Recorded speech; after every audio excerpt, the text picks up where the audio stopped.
Welcome to Percussion Life. My name is Eric Perez. If you are new to the channel, thank you for stopping by. And if you haven't already, please hit that like, subscribe, and notification button just so you can find out whenever I upload.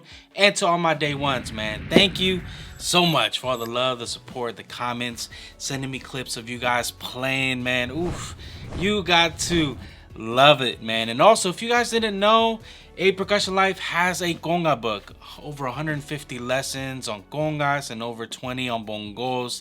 Just jam-packed, very interactive. You could just click on the links and it takes you to the video lessons that we've shown on here as well. I also have a Conga instructional video, man. So if you wanted to learn more on technique, more in depth, takes the beginner to the intermediate level on a more practical and concise way, man, it's just the easiest way to kind of learn. Just jam-packed, over 90 minutes, a lot of bonus features, a lot of things I have not shown on this channel. So if you're interested in any of those things, that information is down below. Only $10 each, y'all.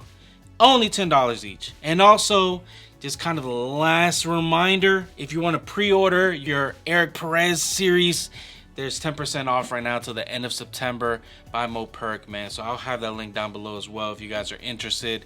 You know, pay little by little if you're interested in getting these drums, man. They sound amazing. And I don't know about you, they're sounding better and better after every video. It's getting kind of crazy. It's getting kind of crazy, but you gotta love it. And also, I gotta tell you why this is the most important lesson I learned on the congas. I already did one on the bongos. This is gonna be very similar to that. And yeah, so as many of you guys know, it's been over 2 years now that my brother, really my cousin, but we were raised like brothers, has passed away.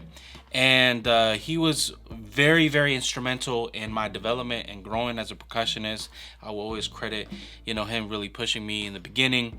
And he wasn't well versed on technique or clave or anything of that, but he had a great ear to kind of help teach and show you certain things. And I actually demonstrated already that on the bongo lesson.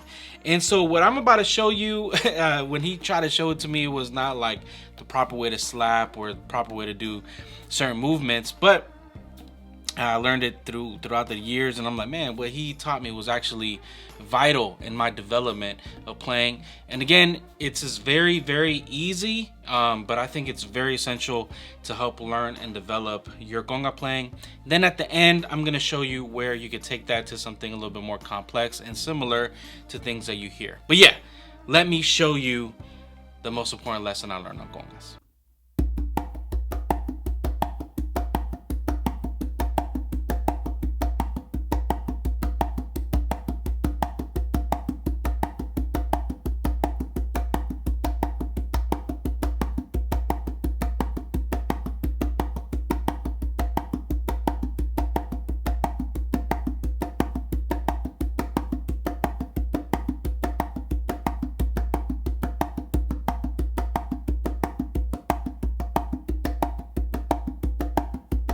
Yeah, I told you guys, simple, but believe it or not, that is crucial to learn on the congas. But yeah, let me show you how I learned it, and then we'll take it from there. So when he showed it to me, like any other musician, he used verbal speech to try to emulate the sound, and he was like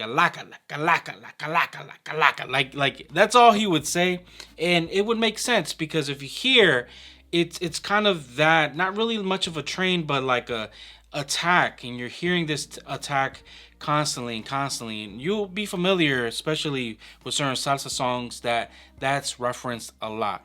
But it's important to develop this because it not only helps you with coordination, helps you with timing, and also kind of being locked in. And so I really enjoy just practicing this from time to time because it kind of requires me to be just locked in. And so the best way he taught me this is kind of like divided in two parts. And what you're gonna do is a bass finger close slap. So a bass and finger with your non-dominant hand, and then a close slap with your dominant hand.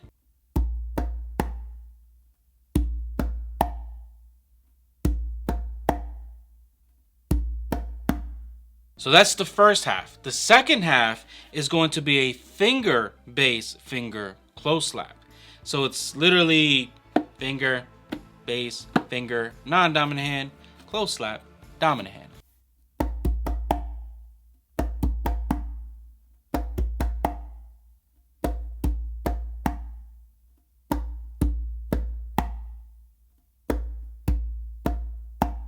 and you put those two parts together.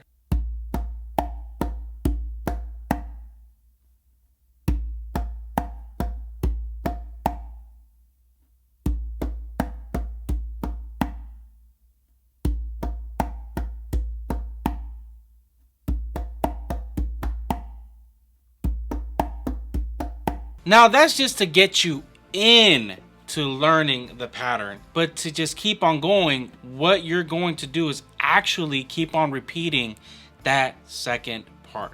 So that's how kind of like, this is how you learn it, then this is how you continue it. So how you continue it is literally doing those last 4 hits. So it's finger, bass, finger, close slap, finger, bass, finger, close slap. Just continuing to do that with as a loop. So you start it off one way, but you continue finishing it off the other way.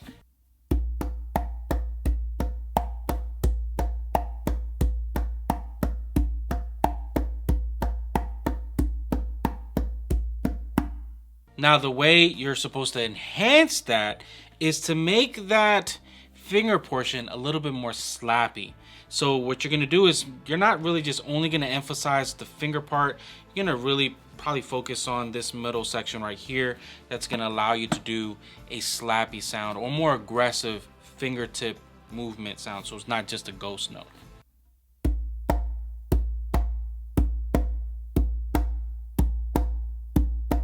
So rather than it being, it should sound like,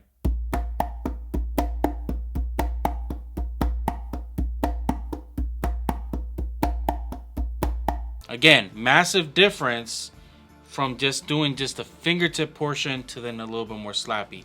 Let's see if you could hear the difference between the two.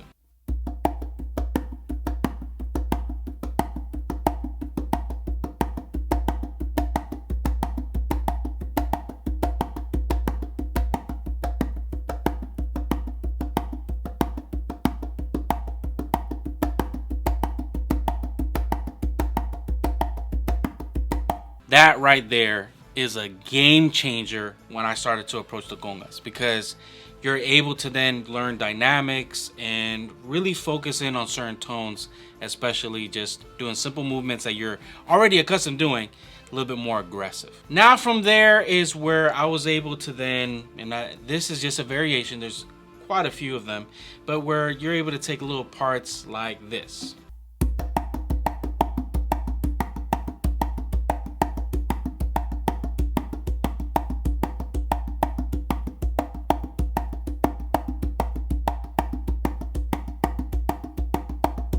Oh yeah, we just entered another dimension. Gotta love it. Let me show you that. So the way you learn that first pattern is kind of like the way we're gonna start using that first half, which is that bass, finger, close slap.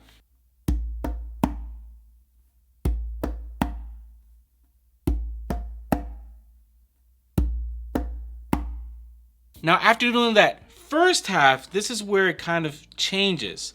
And if you pay close attention to your non-dominant hand, it's not really going to change in the movements that you were just doing with that first variation that I showed.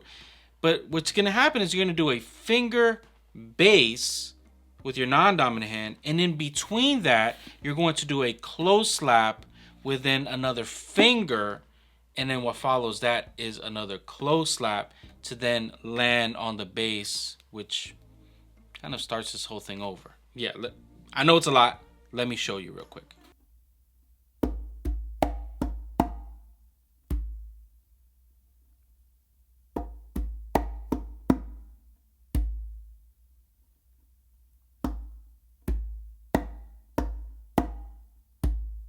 Sounds kind of weird, but let me show you how you put it together and how it would sound kind of like starting it over. It's going to sound like this.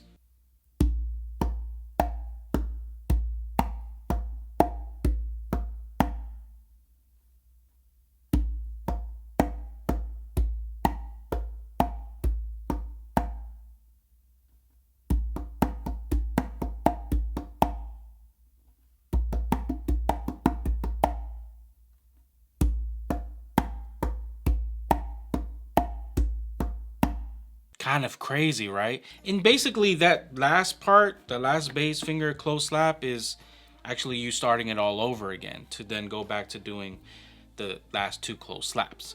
But yeah, to put it all together and playing all the way through, it's gonna sound like this.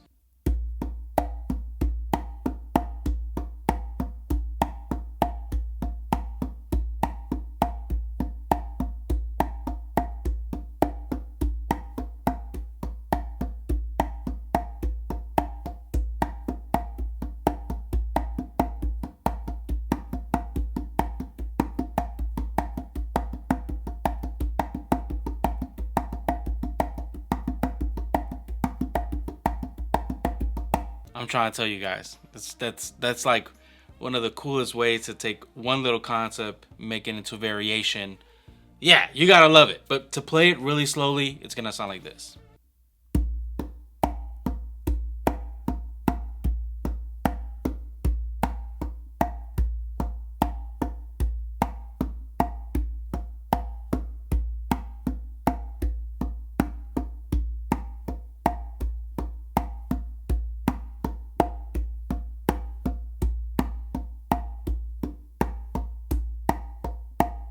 Man, you just gotta love those little lessons, man. They really help you develop and sharpen certain areas.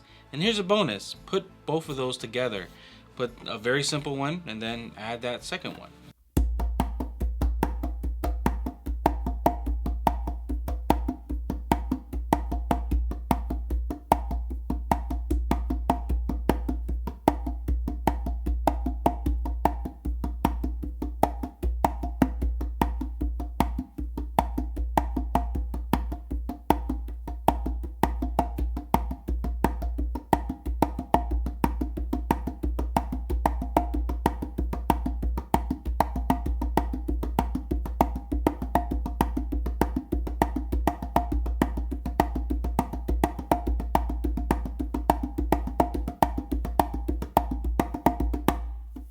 Man, you gotta love it, especially when you start adding those things. And we can add a no, I'm not gonna video. No, too much for another video. But man, please just take your time, practice it, cherish those little things that really can help you develop in those little areas with timing and feel.